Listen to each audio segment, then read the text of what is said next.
और सरकार उसके बाद विकास करती है ना। हम लोग कुछ नहीं चाहते ना, सरकारी नौकरी नहीं चाहते, पैसा नहीं चाहते। कभी हमने थोड़ी कहा कि सामुदायिक सभा भवन बनाओ हमारे, हमने कभी नहीं कहा कोई सामुदायिक सभा भवन बनाओ या हमारे तीर्थ पे कभी आप ये निर्माण करो। हम सिर्फ ये चाहते हैं हमारे जो हमारे लोगों को पुलिस वालों ने गिरफ्तार कर लिया, वहां प्रदर्शन नहीं कर दिया। यह शांतिपूर्ण प्रदर्शन जैन समाज कभी नहीं करता है, और जब उसको आवश्यकता पड़ी तो सरकार ने उसको अंदर डाल दिया।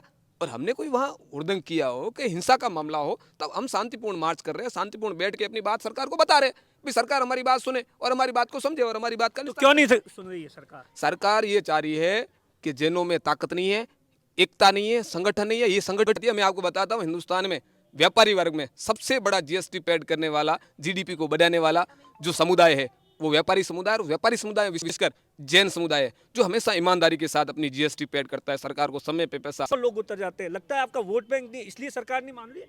व्यवस्था में हमने हाथ डाल दिया, उस दिन सरकार समझ जाए कि जीएसटी नाम को गिनेगी ना, उस समय सरकार को पता चल जाएगा कि जीएसटी आती कहां से है और कहां से आती, कहां से आप? हाँ, जीएसटी कहां से।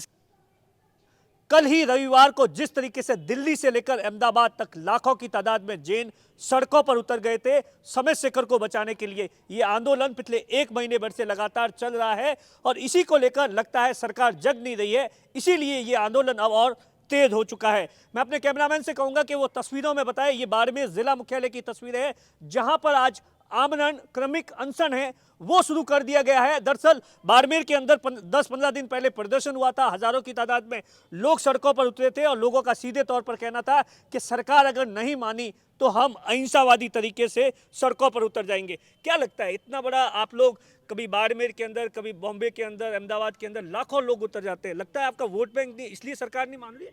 हाँ, संख्या में भले हम कम हैं, लेकिन जैन समाज ने सरकार को जहाँ जहाँ जरूरत हुई है, जैन समाज ने देने का भाव रखा है, चाहे कोरोना कोविड काल हो, चाहे जी दया का हो। और जो जैन समाज मांग कर रहा है एकदम वाजिब मांग है। समेत शिखर जो जैनों के पूर्वजों ने, जैनों के संतों ने, महात्माओं ने बनाया है, और सरकार से कुछ नहीं मांग कर रहे। हम तो यही कह रहे हैं कि उसको यथास्थिति रहने दे, उसकी पवित्रता को बनाए रखे। सरकार ने उसको पर्यटन क्षेत्र के नोटिफिकेशन में ले लिया है, तो यही जैन समाज का भय है कि जब पर्यटन क्षेत्र, कोई भी सरकार, ये सरकार को पता है और हम सबको पता है, कोई भी क्षेत्र पर्यटन क्षेत्र बन जाएगा तो वहाँ पे रिसोर्ट बनेंगे, मांस मदिरा सब, जो जिससे जैन समाज की पवित्रता नष्ट होगी। और भारत सरकार से हम बहुत उम्मीद रखते हैं जो हर धर्म का सम्मान करती है, तो जैन धर्म के साथ ऐसा क्यों हो रहा है? आज शिखर जी है, उससे पहले हमारे गिरिराज पालितना शत्रुंजय जो गुजरात में आया हुआ है, और वहाँ पर भी असामाजिक तत्व आ रहे हैं और उसकी पवित्रता को खंडित कर रहे हैं। इससे पहले भी कई तीर्थों के साथ ये हो रहा है, ये बार बार क्रम दर जैन समाज के साथ हो रहा है। इसके लिए जैन समाज को इस बार बहुत ही भय सता रहा है। अच्छा, आप लोगों को एक बात बताइए, इतने लोग सड़कों पर उतर गए, उसके बाद सरकार क्यों नहीं मान रही? क्या लगता है कहाँ पर भूल है? सरकार ये चाह रही है कि हम लोग ईंट से ईंट बजा दें। अब सरकार ने तय कर लिया है ये आंदोलन क्रांति में बदलना है, और सरकार झुकने वाली नहीं है, हम भी समझ गए हैं। क्योंकि आपने कल देखा होगा अहमदाबाद के अंदर, दिल्ली के अंदर जिस प्रकार सरकार ने हमारे दिल्ली के अंदर हमारे आंदोलन को कुचला है ना, ये हम भूलने वाले नहीं हैं। क्या हुआ, क्या हुआ? कल हमारे लोगों को पुलिस वालों ने गिरफ्तार कर लिया, वहां प्रदर्शन नहीं कर दिया। यह शांतिपूर्ण प्रदर्शन जैन समाज कभी नहीं करता है, और जब उसको आवश्यकता पड़ी तो सरकार ने उसको अंदर डाल दिया।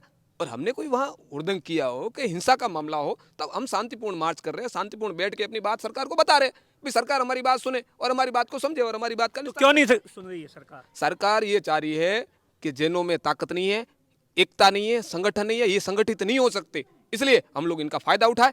और पर्यटन क्षेत्र घोषित करने की बात है तो मैं उस मामले में सीधा केंद्र सरकार और राज्य सरकार को कहना चाहता हूं, आप जिस तरीके से इस आंदोलन को आगे बढ़ा रहे हैं उस तरीके से ये क्रांति और उग्र हो रही है। जैन समाज पूरा हिंदुस्तान का और विश्व में जितने भी जैन हैं वो सारे एक हो रहे हैं, और एक होके शीघ्र हम लोग सड़कों पे आएंगे और आपकी ईंट से ईंट बजा देंगे। आप इस मुगालते में नहीं रहे कि जैनों के पास ताकत नहीं है या जैन एक नहीं है। जैन एक हो चुका है, जाग चुका है। एक भी तीर्थ को हम सरकार के कदमों में जाने नहीं देंगे, मर जाएंगे। महावीर ने कहा है जी और जीने दो, लेकिन हमारा सीधा दावा है यदि मौत को गले लगाना पड़े ना तो शेखर जी को जाने नहीं देंगे। मैं सरकार को सीधा दावा देता हूँ। कितना गुस्सा है आप लोगों में, और आज किस तरीके से? गुस्सा सीधा है, मैं आपको साफ सुथरा कह रहा हूँ। हम लोग अनशन पे बैठ गए हैं और हिंदुस्तान के कई शहरों में अनशन चल रहे हैं, धरने चल रहे हैं, प्रदर्शन चल रहे हैं, और हम सब लोगों ने यदि एक बात तय कर लिया, फिर भी सरकार तो नहीं सुन रही है। सरकार नहीं सुने, और हमने जिस समय सरकार के सीधे हृदय पे चोट कर दी ना, जिस समय अर्थव्यवस्था में हमने हाथ डाल दिया, उस दिन सरकार समझ जाए कि जीएसटी नाम को गिनेगी ना, उस समय सरकार को पता चल जाएगा कि जीएसटी आती कहां से है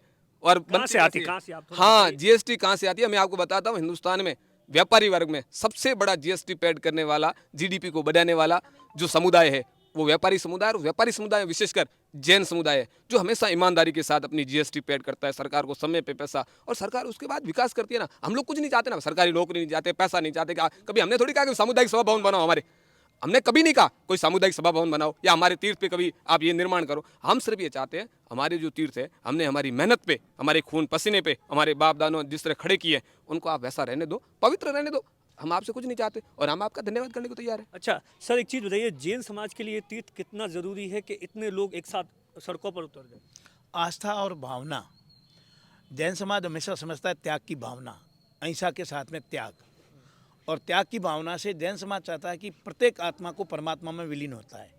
तो उस आत्मा का निर्वाण जब समय आता है तो समेत शिखर जी पर 20 तीर्थंकरों का निर्वाण हुआ है और उन्होंने अपनी आत्मा का कल्याण कर परमात्मा में विलीन किया है। इससे बड़ा कोई जगह नहीं हो सकती है जैन के लिए। आत्म कल्याण के लिए जो स्थिति होती है, इसलिए जैन समाज अहिंसात्मक आंदोलन करता है और कभी भी हिंसा में विश्वास नहीं करता है। परंतु यदि समय समय पर इस प्रकार के सरकार के निर्णय लिए गए जो जैन समाज के आस्था के विरुद्ध हैं, तो जैन समाज एक होकर उसको और आगे बढ़ाएगा। और जैसा मुकेश जी ने बताया, हम सभी मुकेश जी के नेतृत्व में बाड़मेर में जैन श्री संघ के तले इस आंदोलन को, अहिंसक आंदोलन को निरंतर आगे बढ़ाते रहेंगे।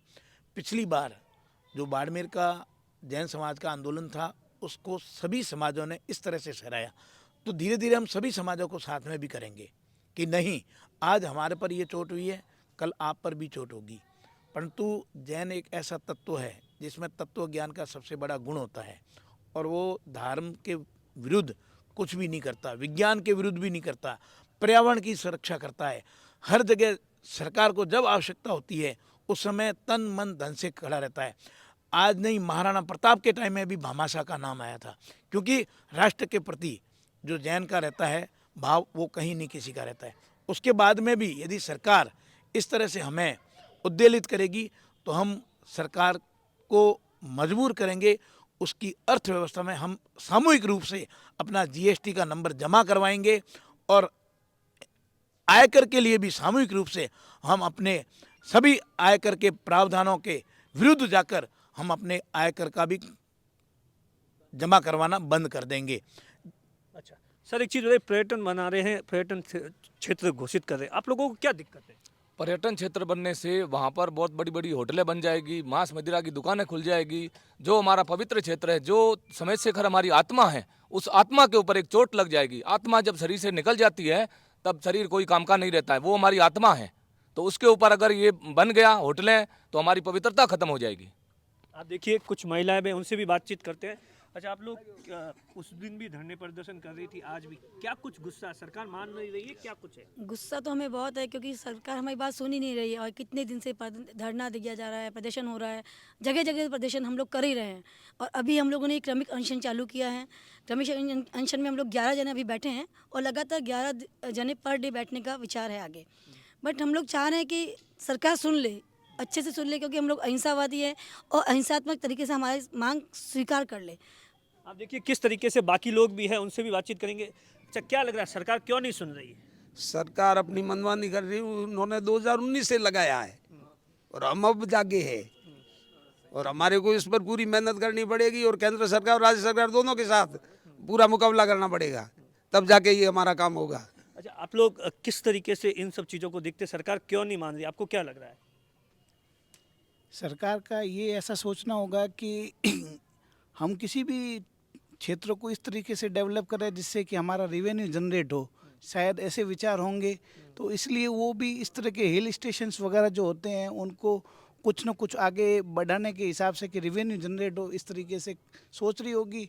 और उनको मेरा तो यही सुझाव है सरकार को कि जैन धर्म का तीर्थ हो या किसी भी धर्म का तीर्थ हो, उसकी आस्था के साथ खिलवाड़ नहीं करना चाहिए, उसकी पवित्रता के साथ खिलवाड़ नहीं करना चाहिए। धार्मिक स्थलों के अलावा भी इस देश में बहुत सारी भूमि है जहाँ पर्यटन डेवलप किया जा सकता है, तो धार्मिक आस्था के चीज़ों को कभी छेड़छाड़ नहीं करना चाहिए, ऐसा निवेदन है। आस्था के साथ खिलवाड़ है? बिल्कुल, सरकार की जो सोच है ना, वो इस तीर्थ के प्रति जो पर्यटन क्षेत्र बनाने के लिए वो कर रही है, वो हमारी आस्था के साथ खिलवाड़ ही कर रही है। और सरकार ये नहीं समझ रही है कि आस्था के साथ जब भी खिलवाड़ होता है सरकारें जाती है, लोग आस्था और धर्म के लिए अपनी प्राणों की आहुति तक देते हैं। इसलिए सरकार को चेताते हुए हम कह देते हैं कि इस धर्म के प्रति और हमारी आस्था के प्रति कोई चोट ना करे, नहीं तो वही होगा जो पहले होता आया है। धर्म और आस्था के लिए हम अपनी जान तो देंगे ही, लेकिन सरकार को भी गिराएंगे, कोई वोट भी नहीं देगा। जय धर्म। आप देखिए किस तरीके से लोगों में गुस्सा दिन ब दिन बढ़ता जा रहा है। कैमरे के पीछे अशोक है, मैं आपका साथी दिनेश बोहरा।